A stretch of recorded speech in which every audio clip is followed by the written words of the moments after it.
Hello दोस्तों। स्वागत है आपका अपने YouTube channel Awadh pharma knowledge में, जहां आप जान पाएंगे कि किन बीमारियों के उपचार में कौन सी दवाइयों का प्रयोग करते हैं, और वो भी बहुत आसान तरीके से।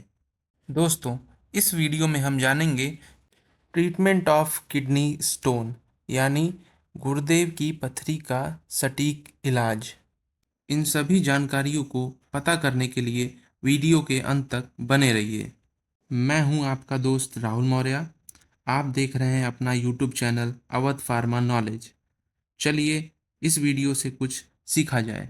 दोस्तों, तो चलिए आज हम जानते हैं ट्रीटमेंट ऑफ किडनी स्टोन, यानी गुर्दे में होने वाली पथरी का उपचार। हम पहले ये जान लेते हैं ये पथरी होती क्या है, ये बनती कैसे है, और दिक्कत कब पैदा करती है।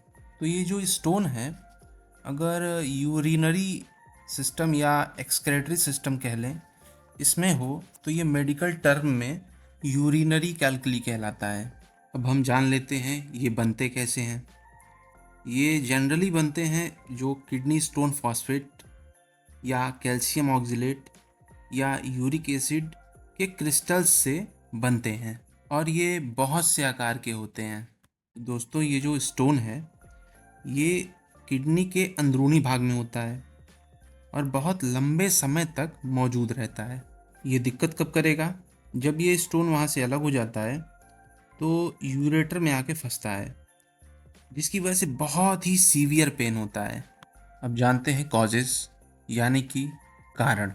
इसका पहला कारण ये है कि ये जो यूरिनरी कैल्कुली है, इसका फॉर्मेशन जो है वो यूरिनरी ट्रैक में calcium oxalate, calcium phosphate, xanthine जैसे स्टोन बनाने वाले इंग्रेडिएंट की वजह से ही होता है। और दूसरा जो सबसे बड़ा कारण है वो है डिहाइड्रेशन है, less intake of liquid and water, यानी कि पानी की कमी। Now we know sign and symptoms of kidney stone, मतलब कि गुर्दे में होने वाली पथरी के लक्षण। दोस्तों, ये जो स्टोन है तब तक उतनी परेशानी नहीं देगा जब तक वो किडनी के अंदर है। दिक्कत कब पैदा करता है वो?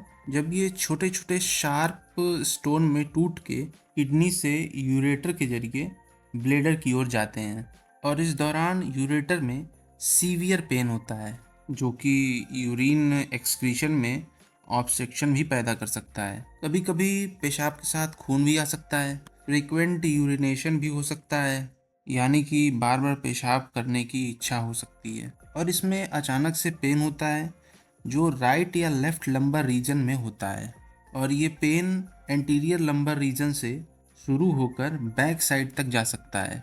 और आखिरी लक्षण ये है कि प्लेन एक्सरे एब्डोमेन केयूबी में रेडियो ओपैक्यू शेडो दिखाई देती है। तो दोस्तों, अभी तक हमने जाना ये स्टोन होता क्या है, कैसे होता है, कब दिक्कत करता है, और इसके लक्षण क्या होते हैं।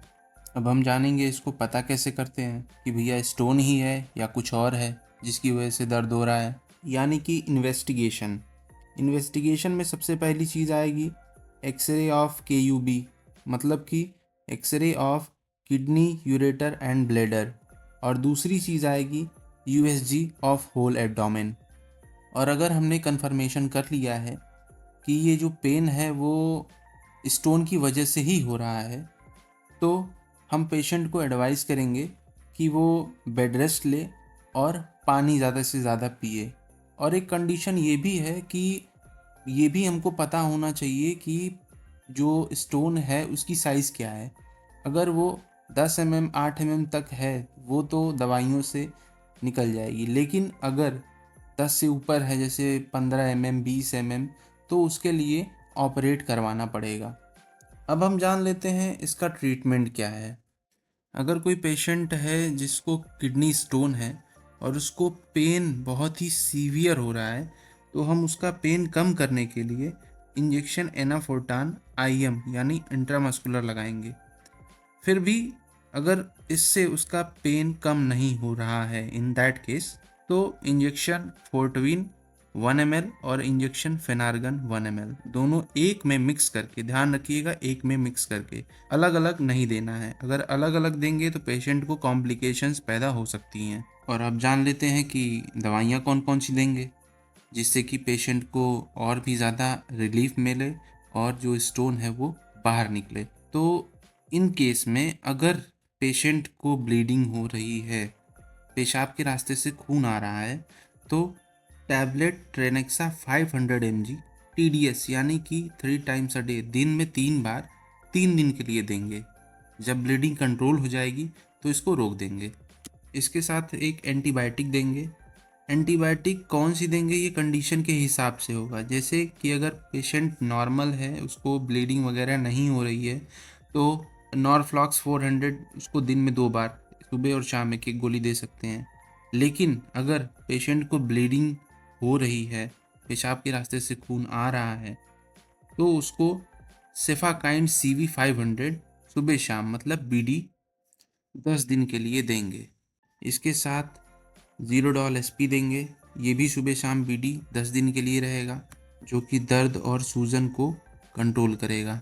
और अगर इसके बाद भी पेशेंट को दर्द होता है तो उसे डोटीकाइंड M SOS मतलब जब ज़रूरत हो या जब दर्द हो तभी उसको दें। और अगर पेशेंट को एसिडिटी की प्रॉब्लम है तो उसको capsule Pantop D BD BBF मतलब बिफोर ब्रेकफास्ट दें। इसके साथ अगला जो मेडिसिन है वो है यूरीमैक्स 0.4 कैप्सूल, जिसको रात में सिर्फ एक गोली देते हैं। आइए हम जानते हैं ये काम क्या करती है उसमें।